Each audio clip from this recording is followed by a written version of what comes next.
I found an extremely bizarre internet survey. Nobody knows what rock bottom truly is until they've hit it, being abruptly fired from a job you've worked at for the past 10 years, and then catching your girl cheating on you with your replacement really makes a man think, hell, my student loans aren't even paid off yet, what a shit show this life is. After a rather boozy night that consisted of sending out about 4 dozen resumes and horrendously written cover letters, I passed out. When I woke up the next morning, I decided to at least try and make some money at home while waiting for an interview. At that moment, I thought that the best way to go about it was completing those internet surveys that yielded $5 Subway gift cards and other shit like that after about an hour of answering questions. I mean, I didn't have any other marketable skills that could have yielded immediate income. It was either that or wasting the day away playing computer games. At least I wouldn't have to pay for food. I did these surveys for about 5 hours before nearly passing out. It was way more excruciating than I'd originally anticipated.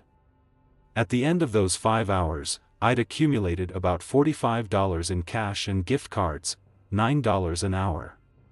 Not like I was making much more than that before. I was about to close my laptop up for the day and head to a bar in an attempt to drown out my melancholy when I first saw it. It shouldn't even have been noticeable, but for one reason or another, it was. At the bottom corner of the website that I was on, existed a tiny, singular advertisement. Maybe it was the simplicity that got me. Plain black letters in a tacky font that read, "Surveys for Cash," overlapped a completely white background. At least they were direct with the message. One more couldn't hurt, I thought. Might as well scrape together a little bit more booze money before heading out. I sat back down, clicked on the picture link and prepared myself to grind through some more painstaking inquiries. The first few questions were simple enough. I guess they weren't really questions, but more data collection.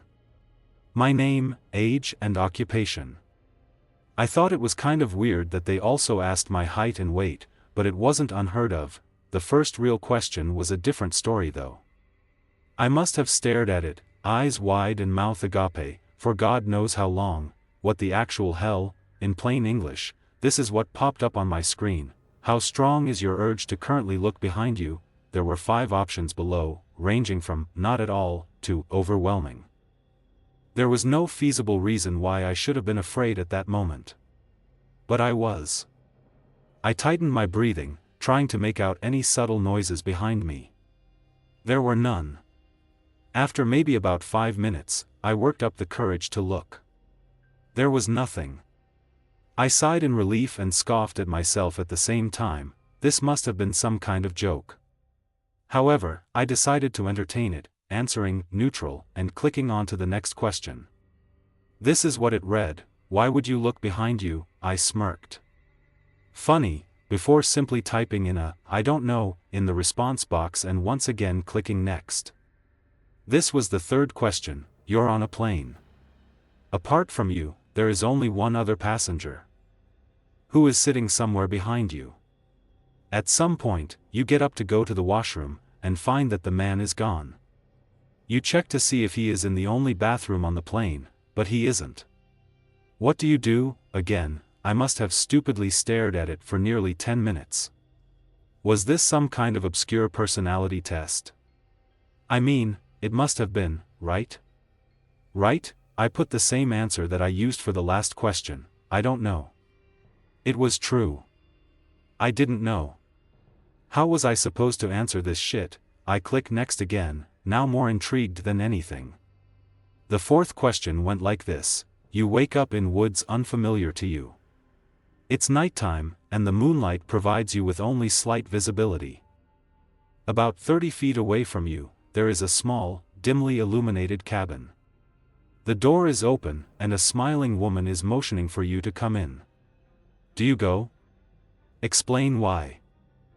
This question wasn't necessarily weirder than the last one, so my conjecture that this was some kind of odd personality test was still feasible. I actually make an attempt to answer this one, something along the lines of going into the cabin because there's simply nowhere else to go. Once again, I click next. Probably shouldn't have. The question started getting fucked up. They weren't too gory or explicit, not anything like that. They were just stranger. Weirder. More psychologically disturbing.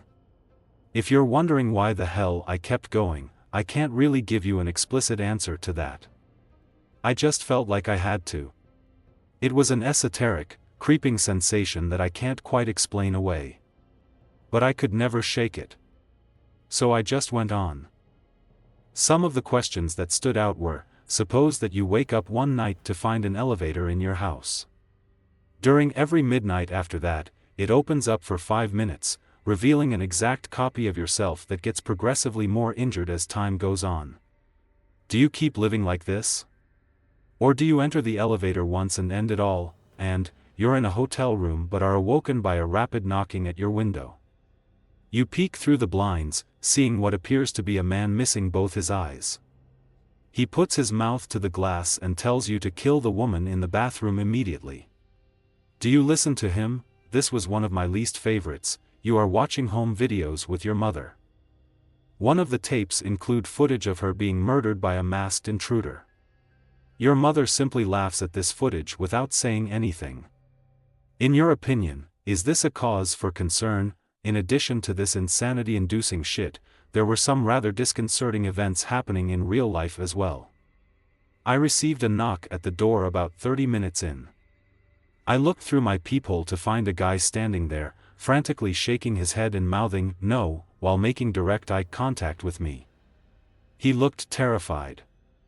Obviously, I didn't open up. I received about 10 phone calls from somebody named The Auditor on my caller ID. They left a message every time, but each one was just a recording that consisted of somebody saying numbers through heavy static. Actually, it sounded more like screaming now that I think about it, about an hour into this thing, and I was on the verge of a mental breakdown. I was petrified of looking behind me, even though there was no indication that anything should have been there. I heard some soft scratching coming from my vent at one point, so I moved my couch over it. Eventually, I reached what appeared to be the end of the survey. However, it wasn't a question. It was simply a statement: don't let them in. They're not to be trusted. Almost as if it were on cue, I heard more knocking at my door about 5 seconds after reading this. As slowly and silently as I could, I moved over and looked through the peephole once again.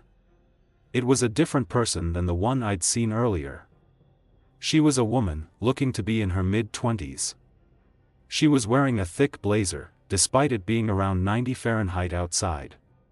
She was also wearing sunglasses, so I could never really tell where she was actually looking. She eventually took a piece of paper out of her pocket and slipped it under the door. I looked down and read it. It's lying. Leave your apartment immediately. It's been about half an hour since. I can't bring myself to look at the computer screen nor at the woman outside.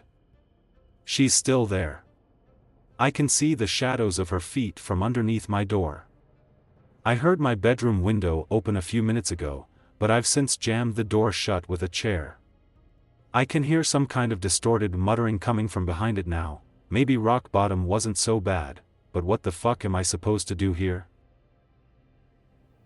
Please like and subscribe, it helps the channel a lot, and yes, thank you for listening to the story. I enjoyed reading it. I hope you enjoyed it as much as I did. So okay, anyway, until next time. See you later.